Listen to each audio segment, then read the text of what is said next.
कह रहे थे इससे पहले कि शिक्षा का मकसद सिर्फ और सिर्फ कोई सरकारी एग्जाम क्लियर करना नहीं है, लेकिन सरकारी एग्जाम क्लियर करने की तमन्ना लेकर ही हजारों स्टूडेंट्स कोचिंग सेंटर में एडमिशन लेते हैं।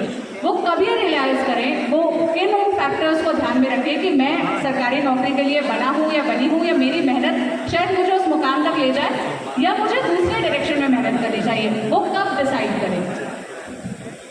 देखिए, जहाँ तक मैं आपके सवाल को समझा हूँ, आपका सवाल काफ़ी अच्छा है। आपका सवाल ये है कि कब स्टूडेंट को ये लगना चाहिए कि नहीं, ये मेरे लिए नहीं है, मेरे लिए कुछ और है, हमको कुछ और करना चाहिए। जहाँ तक हम आपके सवाल को समझ पाए, यही है मेरे ख्याल से। देखिए, इसका तो सबसे बेहतरीन उदाहरण हम हैं आपके सामने।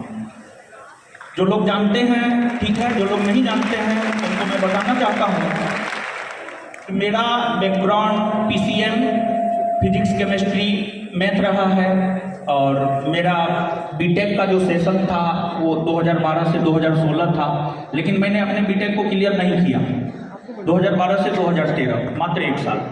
क्यों क्लियर नहीं किया? जब मैं फर्स्ट ईयर में था तो हमारे जो सुपर सीनियर थे, मतलब जो 4th ईयर में थे, केरला के थे, CS ब्रांच था उनका, उनको अमेरिका का एक यूनिवर्सिटी जो है किसी एक खास टॉपिक पर लेक्चर देने के लिए बुलाया, और वो लेक्चर देने के लिए गए स्पेशली वो खास टॉपिक पे, लेकिन उनका कैंपस सिलेक्शन नहीं हुआ। तो वहाँ से हमें लगा कि नहीं, इसमें बहुत ज़्यादा स्कोप नहीं है, तो हमें लगता है कि हमें कुछ और करना चाहिए। तो फिर हम 1 साल बाद जो है उसको छोड़ दिए और फिर हम इस लाइन में आए। तो मेरे कहने का मतलब ये है कि जैसे हम हैं, जैसे आप हैं, या कल्पना जी हैं, या सौरभ सर हैं, या कोई भी है, खुद के बारे में, मतलब अपने बारे में आपसे बेहतर कोई नहीं जान सकता है। आप अपने बारे में जितना बेहतर जानते हैं उतना कोई नहीं जान सकता है। और जैसे हमको 2013 में लग गया था कि नहीं, ये सेक्शन मेरे लिए नहीं है, मेरे लिए कुछ और है, हमको कुछ और करना है। तो अगर इंसान, मान लिया जाए कि हम तैयारी कर रहे हैं, तैयारी के दौरान हमने 2 एग्जाम दिया, 3 एग्जाम दिया, हमसे नहीं निकल रहा है, तो हमें अपना कमी मालूम है। हमसे बेहतर हमारी कमी को कोई नहीं जान सकता है, लेकिन इंसान में होता क्या है कि हम अपनी कमी को एक्सेप्ट नहीं करते हैं। और हमको ऐसा लगता है, जैसा हमने महसूस किया है, कि अगर हम अपनी कमी को एक्सेप्ट करें, एक्सेप्ट मतलब स्वीकार करें, और स्वीकार करके जो है हमको लगता है अगर उस कमी पे काम किया जाए तो आप बहुत आगे बढ़ सकते हैं। तो सबसे पहला जो प्रॉब्लम होता है वो हम अपनी कमी को एक्सेप्ट ही नहीं करते हैं। जैसा कि हम लोग की तरफ कहावत है, कोई भी इंसान जो अपने दूध को खट्टा नहीं कर सकता, तो कोई भी इंसान अपने दही को खट्टा नहीं कर सकता है। लेकिन हाँ, ठीक है, आज का जो युग है, अगर इस युग को हमको एक शब्द में परिभाषित करना हो तो हम इसे स्वार्थी युग कहते हैं। जैसा कि हम अपने स्टेज पे भी कहते हैं, ये पूरा का पूरा स्वार्थी युग है। इसमें आपको अपने बारे में सोचना है। और दूसरी बात ये है कि लोग जो है, ठीक है, अपनी दही को खट्टा नहीं कहते हैं, दूसरे से नहीं कहेंगे कि हाँ हमारा दही खट्टा है, लेकिन अपने आप से आप जरूर कहिए कि हाँ हमारा दही खट्टा है, नहीं इससे बेहतर भी हो सकता था। यानी कहने का मतलब ये हुआ कि आप अपनी कमी को पहचानिए।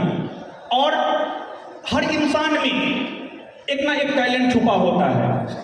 जैसे कल्पना जी, मतलब कोई ये बहुत बड़ा काम नहीं है, मतलब अचार बनाना, हमारी भी माँ अचार बनाती है, हमारी दादी भी अचार बनाती थी, लेकिन उसी को जो है ये बिजनेस के रूप में तब्दील कर दी है।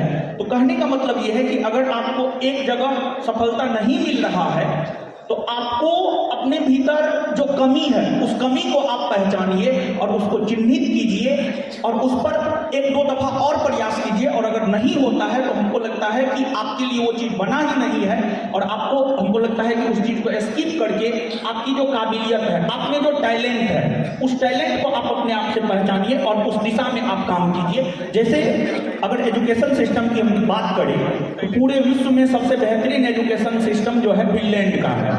और फिनलैंड के एजुकेशन सिस्टम के बेहतर होने का जो सबसे बड़ा रीजन है वो ये है कि देखिए, बिहार में क्या होता है, स्पेशली बिहार से हम हैं तो बिहार के बारे में हम आपको बता रहे हैं। बिहार में क्या होता है कि एक गार्जियन का प्रेशर होता है।